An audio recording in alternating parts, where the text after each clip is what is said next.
पीके हरिप्रसाद जी, चरणदास महंत जी, मोतीलाल वोरा जी, दिलीप पांडे जी, जगदीश मेहर जी, शुभंकर सरकार जी, कांग्रेस पार्टी के हमारे सब कार्यकर्ता भाइयों और बहनों, आप सबका यहां बहुत बहुत स्वागत, नमस्कार।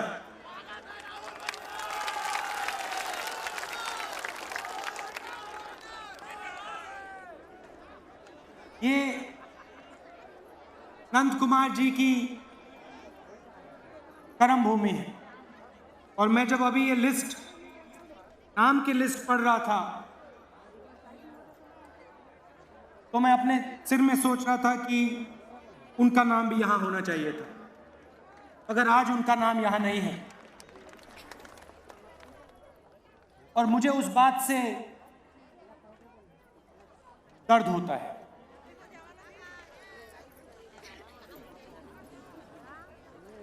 नंदू पटेल जी एक जमीनी आदमी थे, प्रधान थे, सरपंच थे और आस्ते आस्ते आस्ते आस्ते वो आगे बढ़े। कैसे बढ़े? आज जो यहां आए हैं लोग, उनकी लड़ाई लड़कर आगे बढ़े। चाहे वो फ्लाई ऐश की लड़ाई हो, चाहे वो जमीन की लड़ाई हो, वो लड़ाई लड़ के आगे बढ़े। जब मैं पहली बार उनसे मिला, 1 मिनट लगा मुझे और मैंने अपने आप से कहा, ये जो व्यक्ति है, साधारण व्यक्ति है, जनता का व्यक्ति है और ये एक दिन छत्तीसगढ़ का चीफ मिनिस्टर बनेगा। और मैं आपको बताता हूं क्यों, कोई बड़ी सोच की जरूरत नहीं थी, वो उनके चेहरे पे दिखता था। 2 तरीके के राजनेता होते हैं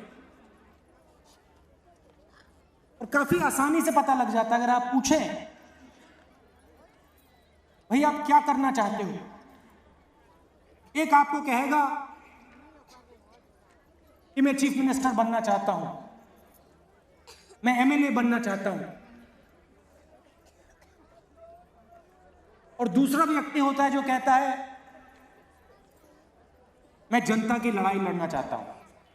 फर्क होता है। और मुझसे वो नंद कुमार पटेल जी 30-40 बार मिले, एक बार उन्होंने मुझसे यह नहीं कहा कि मैं छत्तीसगढ़ का चीफ मिनिस्टर बनना चाहता हूं, एक बार नहीं कहा। और सिर्फ एक बात कहते थे कि राहुल जी, छत्तीसगढ़ की राजनीति बहुत आसान है, इसको समझना बहुत आसान है। पिछले 10 साल की राजनीति अगर आप समझना चाहते हो, बहुत आसान बात है। छत्तीसगढ़ एक गरीब प्रदेश नहीं है, छत्तीसगढ़ एक अमीर प्रदेश है। यहां धन की कोई कमी नहीं है,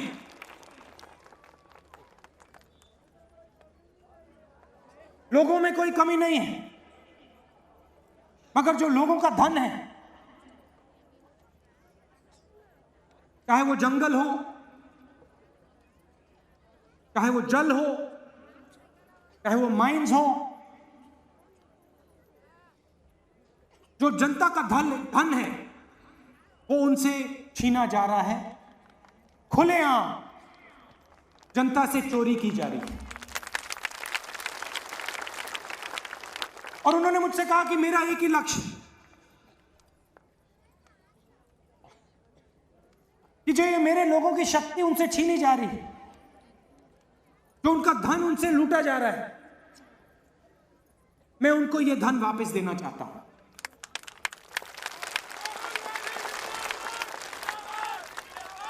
जब वो गए तिरम घाटी में गए,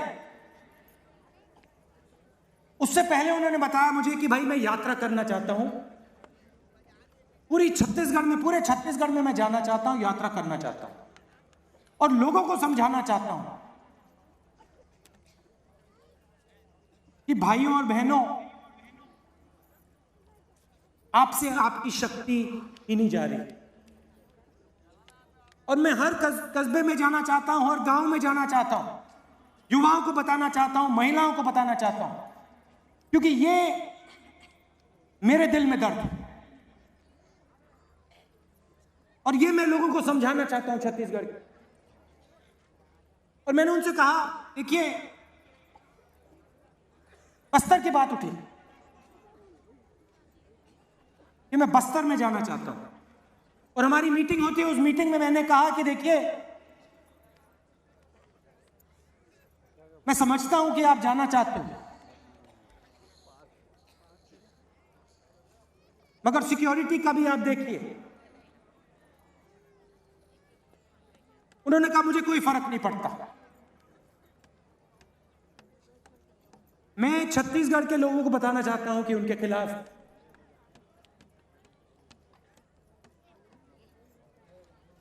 बड़ा बुरा काम हो रहा है, क्योंकि मैं जानता हूं कि यह प्रदेश अपने आप खड़ा हो सकता है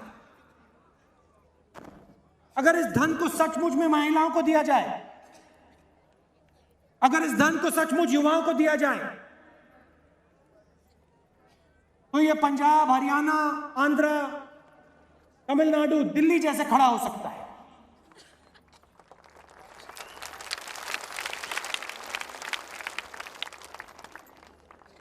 मैंने बात सुनी और उनसे कहा, देखिए मेरा पूरा समर्थन आपके साथ है। और पूरे छत्तीसगढ़ को मालूम हो गया कि अगर एक आदमी इस बात को बदल सकता है तो वो हमारा नंदू पटेल, नंदू भैया।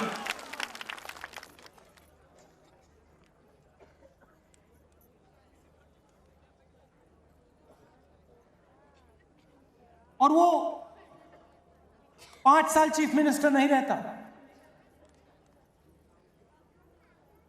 गारंटी करके मैं आपको कह रहा हूं, वो 15 साल से कम चीफ मिनिस्टर रहता नहीं।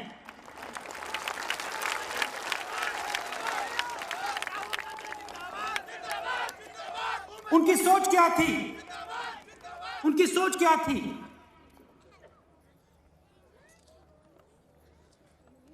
उनका दिल मंत्री का नहीं था,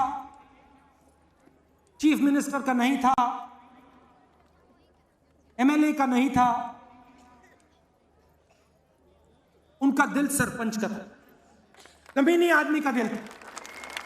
और वो जानते थे कि अगर इस प्रदेश को आगे ले जाना है तो जमीन से शुरू करना पड़ेगा। लड़ाई, जमीनी लड़ाई होगी। और उनको समझ थी,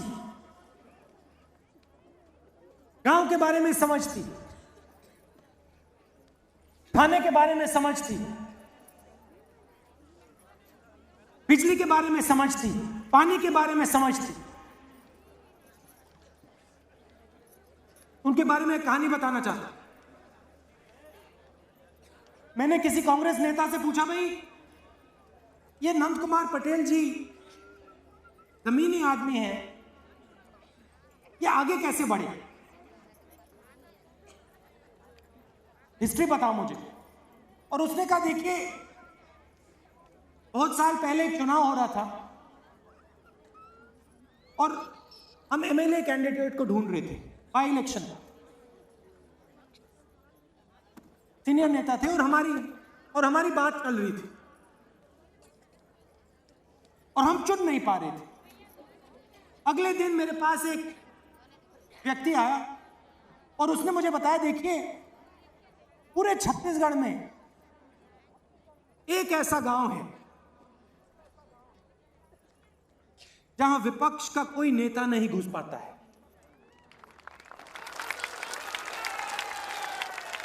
एक छोटा सा गांव है, नंदेली गांव, जहां वहां एक सरपंच खड़ा है।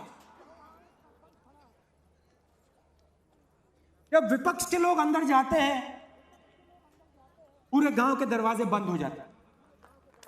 वो था हमारा नंदू पटेल। तो पहचान उसकी वहां से शुरू हुई थी। और आमतौर से क्या होता है, जो जमीन से उठता है वो बहुत जल्दी जमीन को छोड़ देता है, भूल जाता है। सही बात है नहीं? मगर ये ऐसा आदमी नहीं था। इसने जमीन कभी नहीं छोड़ी और इसीलिए वो जाके झीरम घाटी में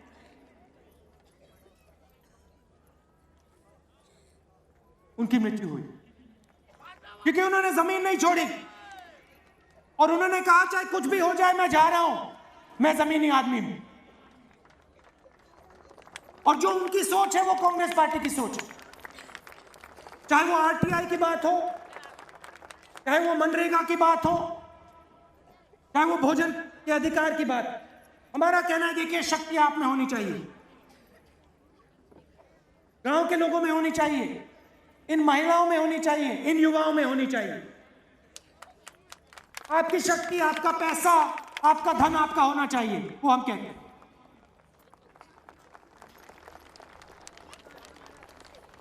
उनके देहांत के बाद मैं उनके घर गया और उनके परिवार से बात हो रही थी, जो आज आपके एमएलए बनने वाले हैं, जो चुनाव जीतने वाले हैं, उनसे बात हो रही थी। और उन्होंने मुझे पूछा, उन्होंने मुझे कहा कि देखिए राहुल जी, आप मेरे भाई जैसे हो, मुझे अभी कुछ समझ नहीं आ रहा है। मैं अपनी नौकरी करता था, जो लोग छत्तीसगढ़ की जनता से चोरी कर रहे हैं, उन्होंने सिर्फ मेरे पिता को नहीं, उसके साथ मेरे भाई को भी मार दिया है। और मेरे पास अब कुछ नहीं रहा।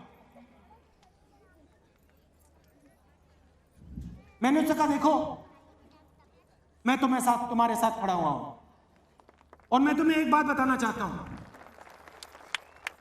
जो भी तुम करोगे अपनी जिंदगी में, अपने पिता के रास्ते को देखकर करो। जमीन की लड़ाई लड़ो, जनता की लड़ाई लड़ो, इन महिलाओं की लड़ाई लड़ो, बाकी बातों में मत आओ।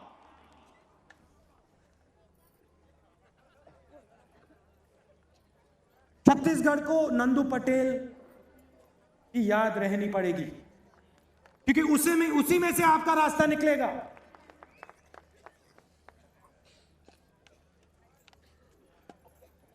पच्चीस मई को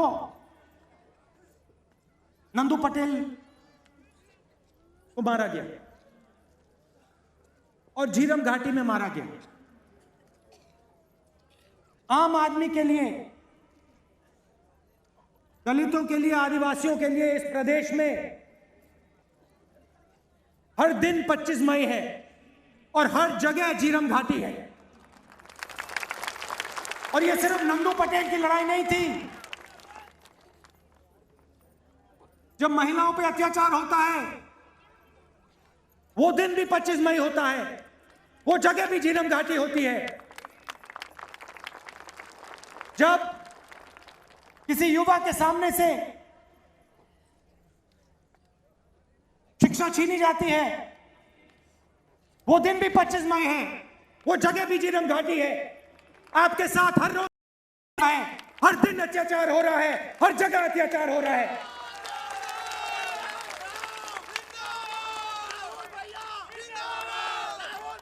इसलिए मैं यहां आया हूं। आपका धन है, आपकी शक्ति है, आपका भविष्य है, आप इसका प्रयोग करो। मुझे बहुत दुख हुआ क्योंकि मैंने एक व्यक्ति ढूंढ के निकाला था। अब आपसे मैं एक चीज चाहता हूं, नंदू पटेल के लड़के से एक चीज चाहता हूं। मुझे एक नंद कुमार पटेल नहीं चाहिए, मुझे 500 चाहिए, कम से कम 500 नंदू कुमार पटेल चाहिए। और मैं इनको दिल्ली से नहीं लाऊंगा, मुझे इस भीड़ से चाहिए जो यहां खड़े होके बीजेपी को यहां से निकाले, इन चोरों को यहां से निकाले, तभी आपका प्रदेश आगे जाएगा। करोगे या नहीं? भूलो मत इस बात को। आप सबका बहुत बहुत धन्यवाद। अब जाओ, चुनाव जीतो। नमस्कार।